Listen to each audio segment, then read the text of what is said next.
First of all, I'd like to start by explaining the title of the talk, which is 1317, which is an awful pun, and I do apologise for it.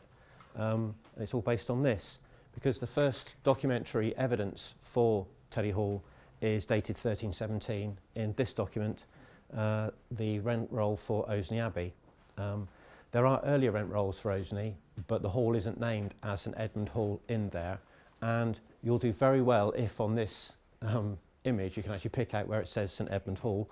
Now you'll have to just trust me that that entry there, just below that line, does say Aula Sancti Edmundi.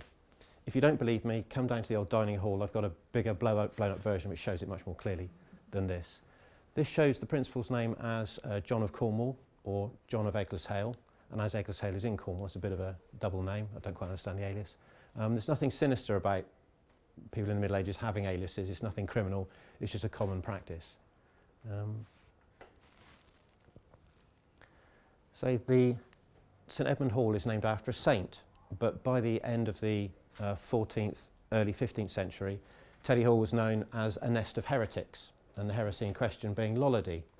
John Wycliffe, who was an Oxford don in the 1360s and 70s, criticised the Pope on several occasions for lots of papal teaching, and he encouraged his followers to translate the Bible into English so that everybody could understand it. And this was, of course, condemned by the church authorities of the time. But there was no statute for doing anything to heretics in English law until 1405. And after that, you could actually start burning heretics. That was a fellow of Oriel College, my other place of work, who came up with that law when he was Archbishop of Canterbury. One of our principals, Peter Payne, alias Peter Clark, alias Peter English, who was here 1410 to 1414, he saw which way the wind was blowing and ran away. He fled to Bohemia, where the Hussites had taken over and were implementing Wycliffite teaching. But sadly, William Taylor, who'd been principal 1405 to 6, wasn't quite so lucky. He was caught as a Lollard and admitted that he was a Lollard, and then they let him go because he said he recanted and said he wouldn't do it again. But in 1422, he was in Bristol preaching as a Lollard, and so the Bishop of Worcester caught him, handed him over to the authorities, and they burned him in 1423. And I think Teddy Hall is unique in having one of its former heads of house being executed for a crime. So there's one claim to fame anyway. This, of course, isn't a contemporary illustration. It's from Fox's Book of Martyrs, which was published in 1563, but he tended to treat all Wycliffite martyrs as being proto-Protestants, which is why they're in there with all the other Marian martyrs as well. And this is a list of names which at first sight has got nothing to do with religion, but it has. It might sound a bit odd. In Oxford in the 16th century, in the Elizabethan settlement, if you wanted to become a member of a college, you had to subscribe to the 39 Articles of the Church of England. But if you're in a hall, you didn't have to do that. And so the government became convinced that the halls were full of Catholics. And so the university vice-chancellor and the chancellor got together to create lists of all the members of halls, and those go on from throughout the 16th and 17th century, just to make sure there aren't any Catholics sneaking into the university. And I think the interesting thing about the entry here is that how small the hall is. You've only got like a dozen or so students. Underneath, Johnson, the principal, Underhill and Fisher would be the regent masters, and then you have the list of the undergraduates. And the only ones with any details on them are all described as being the son of plebs. And I think they describe plebs to mean tradesmen or common men rather than anything completely degrading. They're not paupers, they're just not quite the higher social status. But the funny thing is that they're also the only ones who've got their geographic origin in. All the gentlemen on the list don't have to say where they're from, but the plebs have to say which county they're from. So you've got Westmoreland, Suffolk, Buckinghamshire, Oxfordshire and Devon, which also shows, of course, that the hall doesn't have a geographical bias. If you've got the likes of the colleges, like Jesus is a Welsh college, Queen's is based in the sort of the northwest, the Lake District and Lancashire. But that didn't apply to the halls at all. They took absolutely anybody. When the hall, the first documentary evidence, 1317, there were 123 academic halls in Oxford. By 1676, there were only 7. But I think you can say that the principal of Teddy Hall at the time, Stephen Penton, who's just arrived, he's obviously very confident that the hall has a future because he raises money to build a very large building, the chapel and library, which you can see this wonderful illuminated letter there. It records things from 1675, but it's probably created much later. Probably started at the end of probably the 1690s or early 1700s. So it's, although it contains the oldest information that we have in the Hall archive, it's not the oldest document. I started the talk with a terrible pun, 1317, and here's another one, and it's the Arms of Queen's College. The first entry in the benefactors book is for Queen's College donation to help build the chapel and library. And the pun in question are the three eagles, because of course Queen's College was founded by John Eaglesfield, which is why the arms of Queen's are three eagles on a field. And to make it worse, our illustrator has done another eagle underneath, look. So it's like you've got four eagles on a field, you know, just to make sure if you don't get the pun, here it is written. Yeah. I've got the benefactors book out downstairs. You can come and look through the original. You can see the gradual decline in the quality of illuminations. By the end of the Victorian period, the last ones, it's just normally the names. They're very beautifully written, but they're a bit dull. One exception is this chap, William Burroughs, who about 1850, because they never date any of the entries, he donated 129 books to the library. And according to our catalogue that's just been completed, 54 of those books are still in the old library. It's possible that they're all still in there, but the cataloguing may not have included the bookplate information. So we've got at least, almost half of them are definitely still there. And I like it because the Queen's Lane frontage and also the decorated chapel cloth. And I'll come back to the decorated chapel cloth in a minute. So that's got the oldest recorded information, as in the benefactors book. The actual oldest archive that we hold in the hall is this, and it begins in 1683-4. And when Thomas Crothwaite replaced Stephen Penton as principal, the idea was, of course, the hall was the personal property of the principals. They made all their money from the hall, so it became theirs for the time they were principal. So to make sure there had been no fraud or embezzlement or anything other dodgy, Thomas Crothwaite insisted that we have this lovely audited account. And it carries on also including things later like cautions, which are bonds for good behaviour, that sort of thing. One other thing to say about this is, sadly, you can see it's got a bit of damage. It's got acid migration in it. And probably if you look at it, what's happened is that the book's got wet at the top, and the acid from the wooden bookboard, the cover, has leached into the front page. And this is why with old books, if you look at them, if they've got wooden covers, the first few pages are always much darker brown than the middle, and that's because of the acid leaching from the cover into the pages themselves. The pages themselves are already acidic because paper is acidic, so it's just an accelerating process.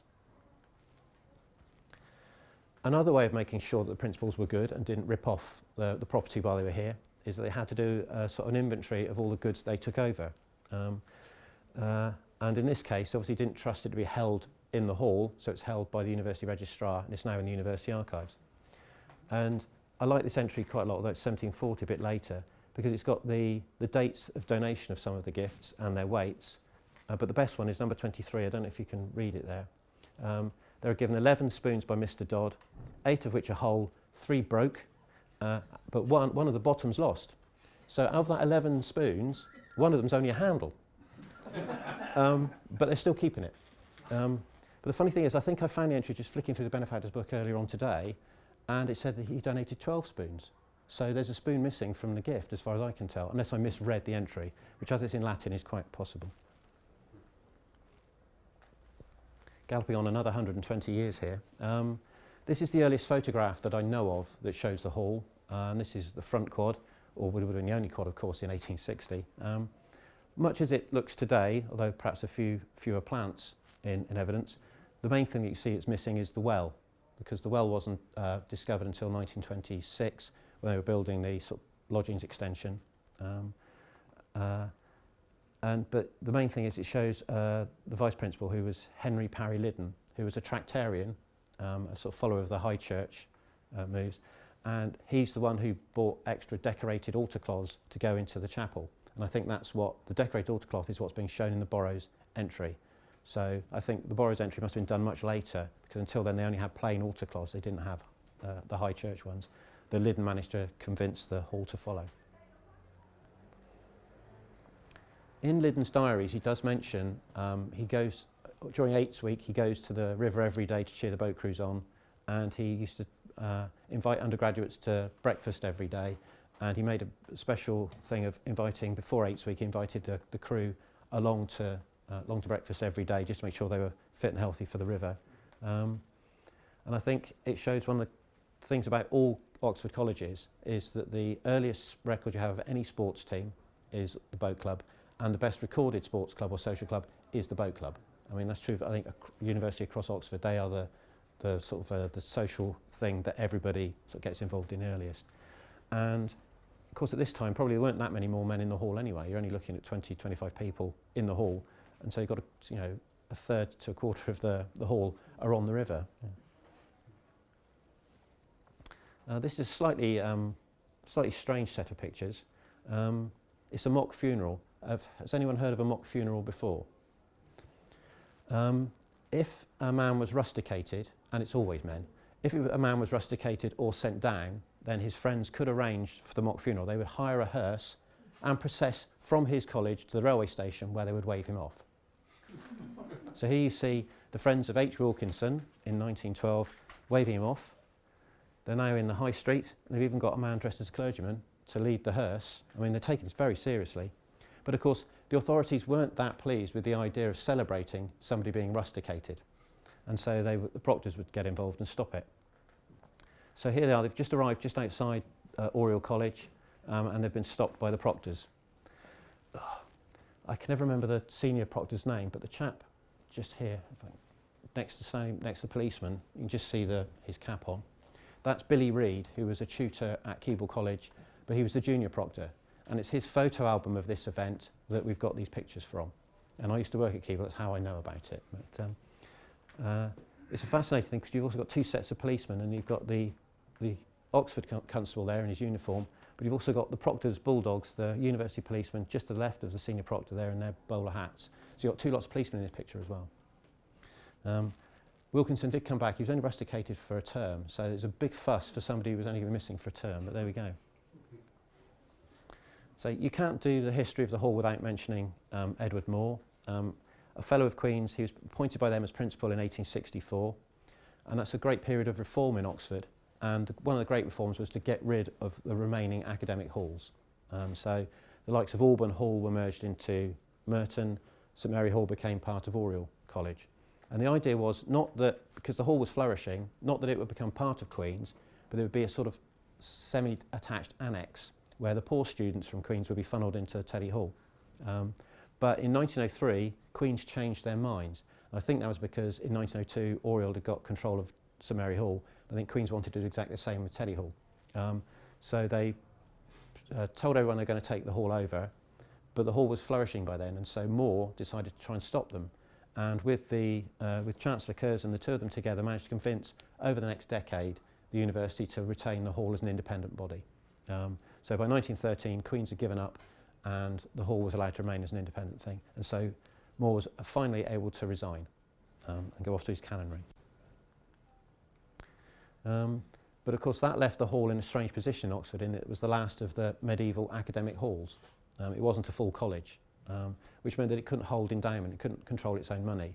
That was controlled by the university. And it didn't run itself, it was run by a board of trustees. And so gradually over the sort of middle of the century, it was decided that the hall would be better off as a full member of the university, a proper college. It's almost felt that the hall couldn't attract the right sort of men, either as fellows or as students, if they weren't independent. And here you see the charter being handed over. I think the university decided in 1956 the hall could become a full college if it got a royal charter. The royal charter was created in 1957, but it was only handed over in 1958. And if you do come down to the old dining hall, and I'm plugging the exhibition, if you do come down, I think it's still in the original box. The box is still there, it's still in that. But of course, it's not just a question of independence. How do you make the hall popular? And there were two ways the hall went about that. One was trying to encourage sport to be good. The idea being that if your boat crew or your rugby team are written up in the Times, boys in schools would remember your name and apply to you. But the other way was to do subjects that weren't being taught by other men's colleges. So the new subjects like metallurgy, geology, geography, engineering, they got fellows very early in the hall before other colleges did.